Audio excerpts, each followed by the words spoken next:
Greetings, people of YouTube. It is I, Warsaw Matt. How the devil are we doing? It's good. Okay, we are in November. The time is rapidly coming up to the release of Rogue One. And oh, aren't we excited about it? Aren't we? Yes, we are, don't we just? Anybody who's been watching my channel, I hope that you are liking the Red Dwarf style Star Wars intros that I'm doing. I'm planning to do the whole set straight up to Rogue One.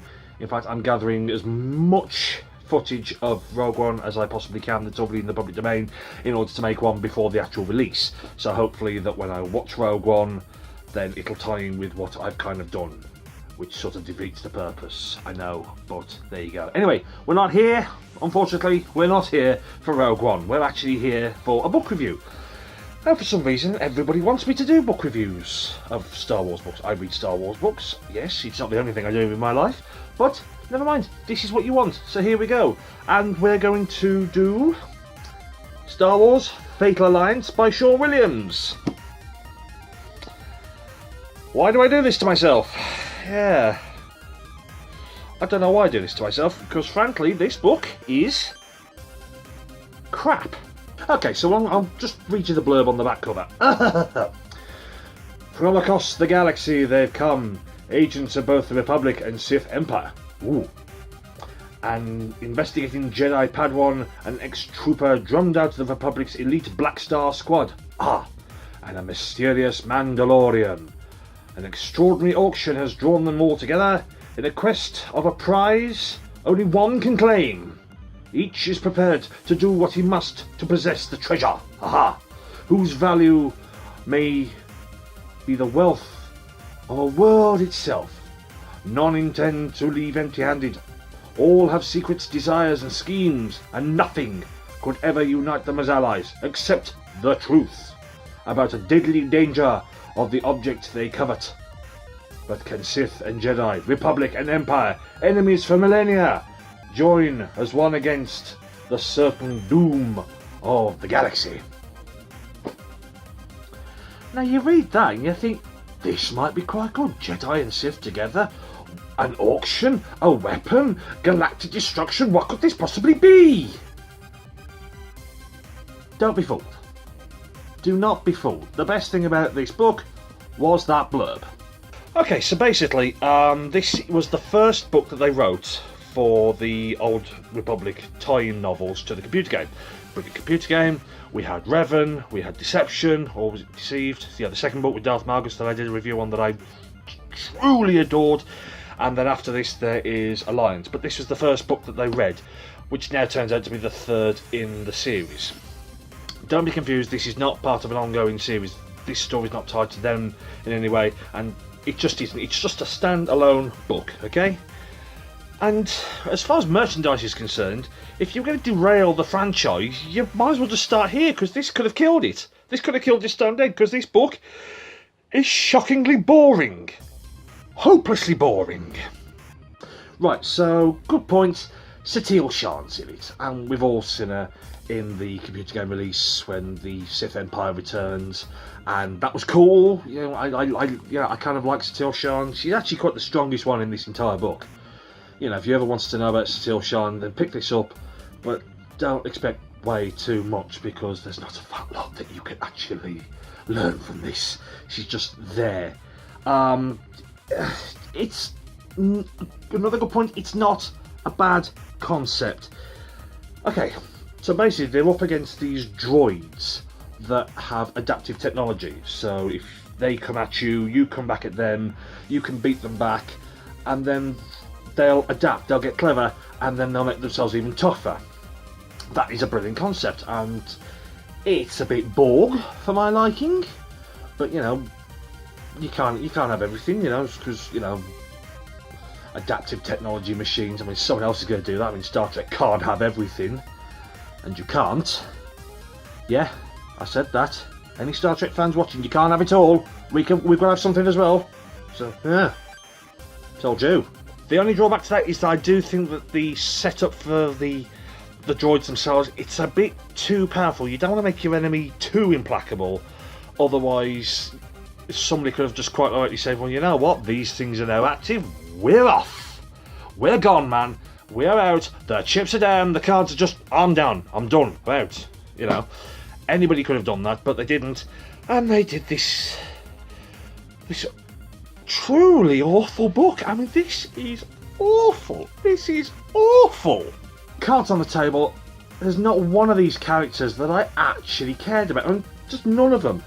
And what kills me is that this entire bloody book kind of lies to you. Was it Dose Driver? Mandalorian male? Which actually turns out to be a bird. Did they forget? Did they actually forget that she was a he? And actually they thought, no, we'll twist it. No, just... Seriously, come on. Consistency, people. You can really... I mean, this book is not difficult to read. It's a long read, but it's not necessarily a dense read. And it's split into parts. Now, the one thing I'm going to say, if I can find it. Part 2. Right? Hutter. It's about 8 or 9 chapters of total, complete, and utter drivel.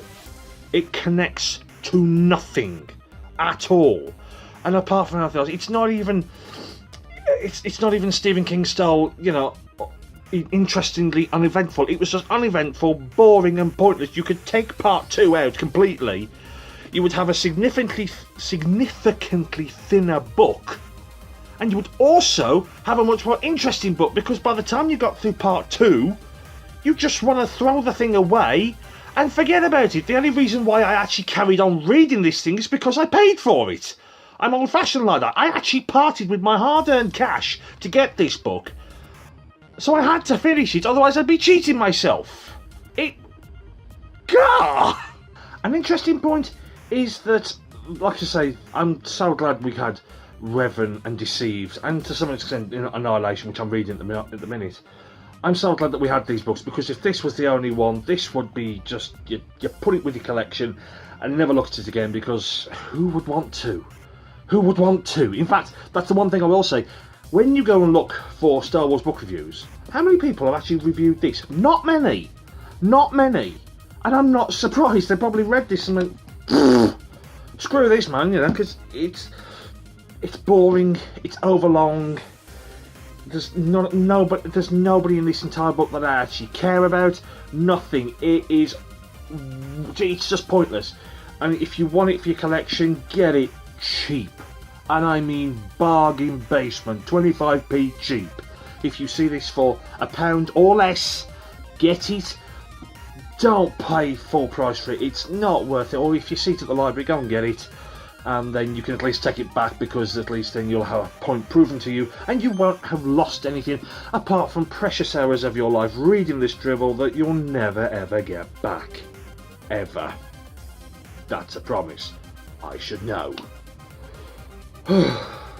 So there we go. That was my short, not exactly insightful review of Fatal Alliance, but to be honest with you, what can you really say apart from going over the same thing, that it was just about the most pointless book you'll ever read in your life? And unfortunately, the Star Wars Expanded Universe is replete with them. I mean, you get into sort of original trilogy era books, and there were some shocking examples, which we'll probably go into at some point. But the only thing that I can really hope from this video is that I have saved you the time and the effort of actually finding out what this book is like. Just don't bother. It's awful. It's dreadful, and I really do hope I have spared you some pain in your life. So what else is coming up in Warsaw Matt? At the precise second, I'm just concentrating on getting the Red Dwarf style titles out. I want to get them all out before Rogue One comes out. And then after that, who knows? There's probably going to be a bit more Rogue One type stuff as I get closer. I mean, we haven't really got long. We've only got about less than a month. Is it less than a month? About 7-6 weeks, something like that, which I am so excited for. I cannot tell you. I'm going to be doing the midnight screening of it. I really want to go and see this in 3D. I really do. I'm just fanboying. It's like the same feeling I had when Force Awakens came out. I'm just really dead excited for this. I really am. So yeah, So you're looking forward to that on my channel. I'll probably be doing some more graphics videos as well, and then I'll probably find something else to moan about and bore the absolute whole of all of you. I thank every single one of you for sticking with me. We're now up to 633 subscribers, and the number is actually growing. The number is actually growing, so I'm glad I can entertain and amuse and divert quite a few of you. So yes, if this is your first time to my channel, I do apologise. Yeah, there's this bald-bearded bloke ranting and raving about a book he could have just easily put down and gone, nah, forget it. But he didn't. He went and read it, and he's gone and told everybody how crap it was.